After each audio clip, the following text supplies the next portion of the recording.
The crackle of twigs under my feet echoed through the dense Haitian jungle as I pushed forward, sweat dripping down my face. I'd come here chasing rumors of the Bakr, a sinister voodoo sorcerer said to raise the dead. As a journalist specializing in the occult, I couldn't resist investigating. But now, as darkness fell and strange sounds filled the air, I was beginning to regret my decision. I stumbled into a small clearing and froze. Before me stood a dilapidated wooden shack, its windows dark and empty. Voodoo symbols were carved into the rotting planks, barely visible in the fading light. My skin crawled as I approached, camera in hand. The door creaked open at my touch. I fumbled for my flashlight, its beam cutting through the gloom to reveal an interior thick with dust and cobwebs. The air was heavy with the scent of herbs and decay. "Hello?" I called out, my voice sounding small and frightened. "Is anyone here?" Only silence answered me.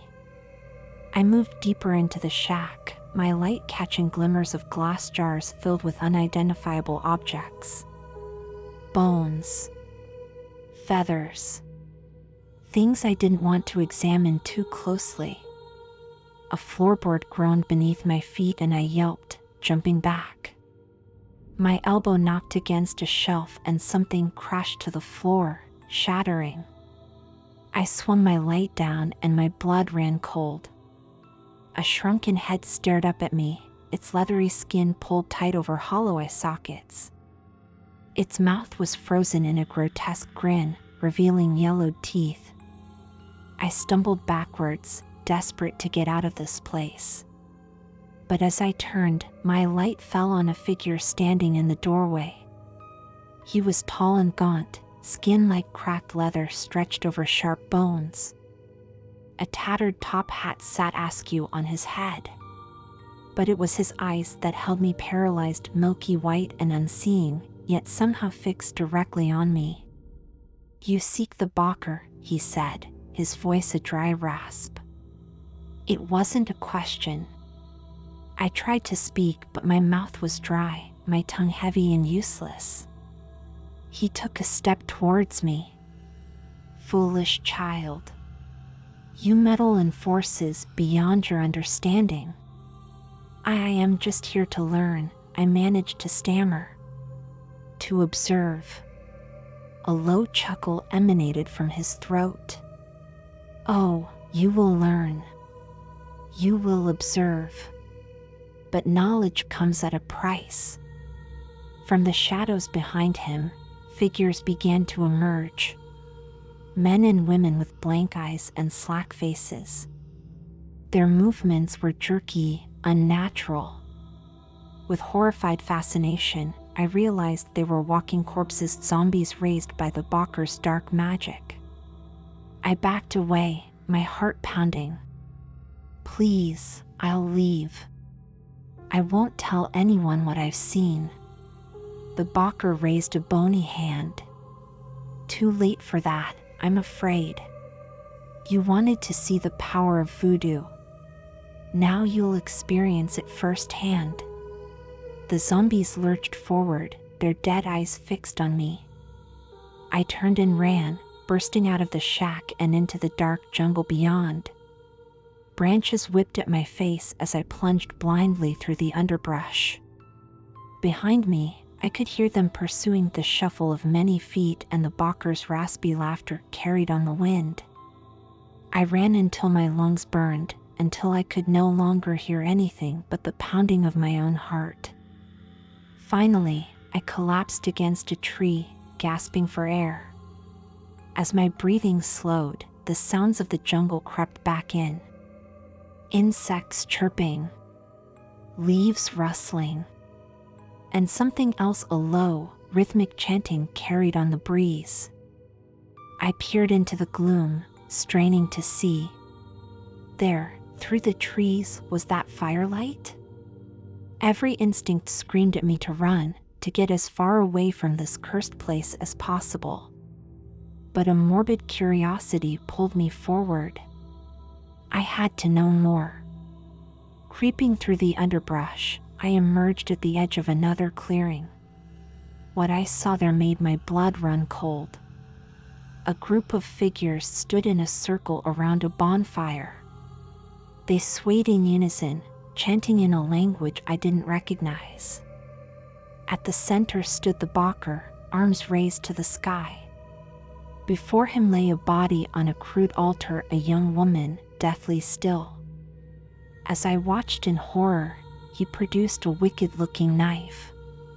"Great Loa, accept this offering," he cried. "Grant us the power to bridge the worlds of the living and the dead." The chanting grew louder, more frenzied. The Bakr plunged the knife down.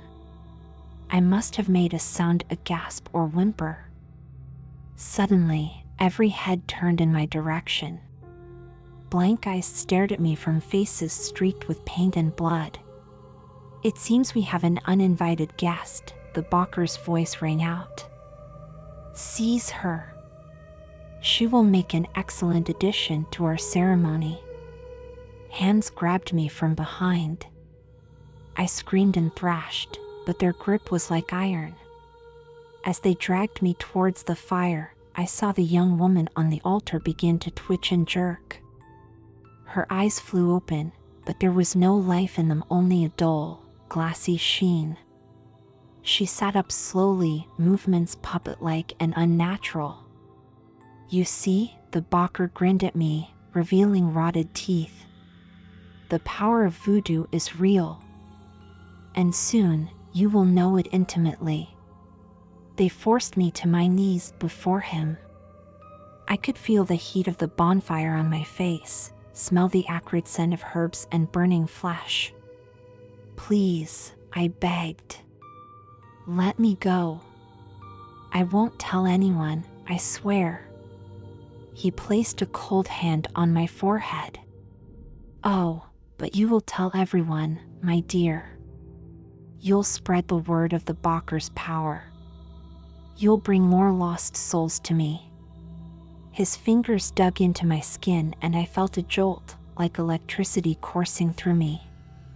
My vision swam and the world began to tilt. "That's it," his voice seemed to come from very far away. "Don't fight it. Let the spirits in." I tried to resist, to cling to my sense of self. But I could feel something invading my mind, seeping into the cracks of my consciousness.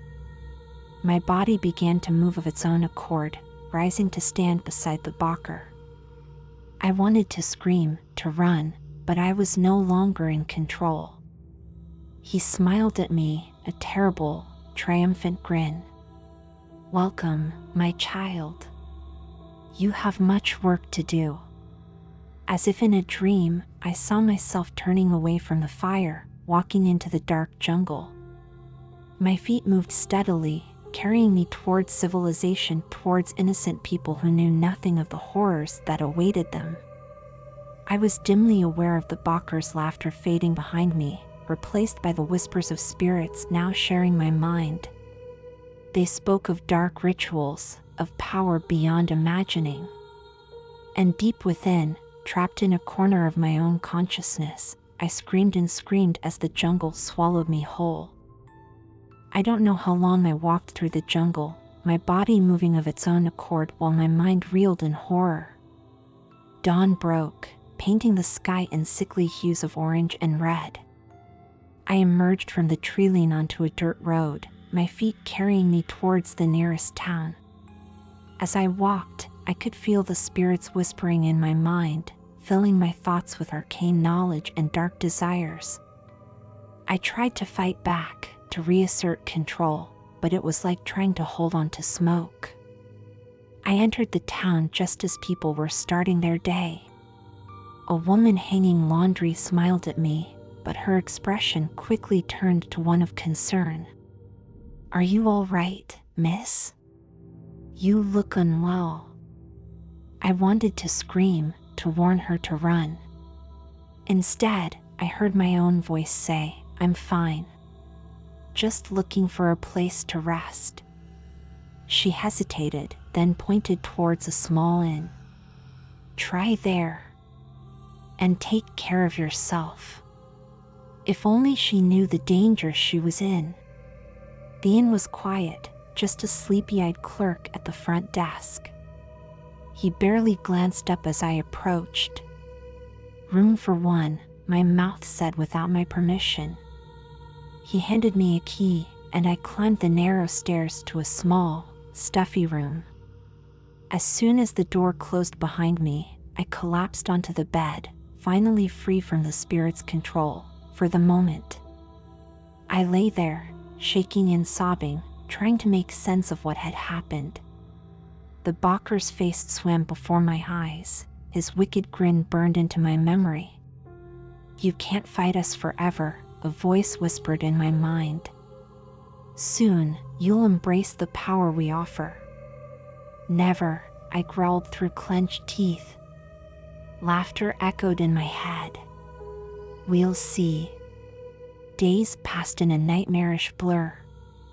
I'd have moments of lucidity, desperately trying to find a way to break free of the spirit's control. But then they'd take over, forcing me to wander the town, observing and interacting with people. I realized with growing horror that I was scouting, identifying potential victims for the Bakker's dark rituals. One evening, I found myself in a small local bar. The spirits had released their hold for the moment, allowing me to nurse a drink while they whispered plans in the back of my mind. A man sat down next to me, flashing a friendly smile. "You're not from around here, are you?" I shook my head, not trusting myself to speak. "Passing through?" he asked. Before I could stop myself, I heard my voice say something like that. "I'm actually looking for people interested in unique experiences." No, no, no. I screamed internally, trying to take back control. The man leaned in, intrigued. "What kind of experiences?" "Ancient traditions," my mouth continued, "rituals that can grant power beyond your wildest dreams." His eyes lit up. "Tell me more." I felt sick as I heard myself spinning tales of voodoo magic, of communing with spirits and cheating death itself. The man listened, enraptured. "How do I learn more?" he asked eagerly. "Meet me tomorrow night," I heard myself say. "I'll take you to someone who can show you true power." As he left, grinning with excitement, I slumped over the bar. What had I done? That night, locked in my room, I fought against the spirits with every ounce of my being. I couldn't let them drag another innocent person into this nightmare. "You can't stop us," they hissed. "You're merely a vessel now." But their words only fueled my determination. I focused on every happy memory I had, every person I loved. I thought of the horrors I'd witnessed in the Bakker's camp. "This is my body," I growled. "My mind. And you're not welcome here." I felt something shift, like a great weight lifting. The whispers grew fainter, more desperate. "You need us," they pleaded. "Think of the power you could have." "I don't want your power," I snarled. "Get out." With a final push of will, I felt the spirits tear away from my mind. I gasped, suddenly alone in my own head for the first time in days. But I knew it wasn't over. The Bakker would be looking for me, and I had to stop him before he could hurt anyone else. I spent the next day gathering supplies and information. The man from the bar found me, eager for his unique experience. I fed him a story about the meeting being delayed, buying myself time. As night fell, I made my way back into the jungle. The path seemed to unfold before me, guided by the lingering whispers of dark knowledge the spirits had left behind. I found the Bakker's camp much as I'd left it. Zombies shuffled aimlessly among the trees while robed figures chanted around the fire. The Bakker stood at the center, preparing for another ritual. This time, I was ready. I clutched a charm I'd acquired in town, a protection against evil spirits the vendor had claimed. Whether it truly worked or was merely a focus for my own will, I didn't care. I stepped into the clearing, my voice ringing out. "This ends now, Bakker." He turned, surprise flickering across his face before settling into a cruel smile. "Ah, my wayward puppet returns. Come to rejoin the fold?" "I'm here to stop you," I declared, trying to keep the fear from my voice. He laughed, a dry, rattling sound. "You? A mere mortal against the power of voodoo? You are nothing." He raised his hands, and I felt the oppressive weight of spirits pressing against my mind. But this time, I was prepared. I focused on the charm, on my own inner strength. "No," I growled. "Not again." The Bakker's eyes widened in shock as his magic failed to take hold. "Impossible." I stepped forward, emboldened. "Your reign of terror is over. These people deserve to be free." "Fool," he snarled. "You know not what forces you meddle with." He began to chant, the air growing thick with malevolent energy. The zombies and cultists turned towards me, their eyes glowing with an otherworldly light. For a moment, I faltered. What chance did I have against such power? But then I remembered the horrors I'd witnessed, the lives this monster had destroyed. I couldn't let it continue. I closed my eyes, focusing on the lingering knowledge the spirits had left behind. Words of power rose to my lips, not dark magic, but ancient protections against evil. As I chanted, I felt a warmth spreading through me. The Bakker's wolves howled in pain, clutching their heads. The zombies collapsed like puppets with cut strings. "No," the Bakker screamed. "What are you doing?" I opened my eyes, seeing him for what he truly was, a bitter, twisted old man, corrupted by power he couldn't control. "Ending this," I said simply. With a final word of power, a blinding light erupted from within me. The Bakker shrieked, his form seeming to dissolve before my eyes. When the light faded, the clearing was silent. The cultists lay unconscious, the zombies still. Of the Bakker, there was no sign. I sank to my knees, exhausted but victorious. It was over. In the days that followed, I helped the authorities clean up the aftermath. The cultists were arrested, the zombies given proper burials.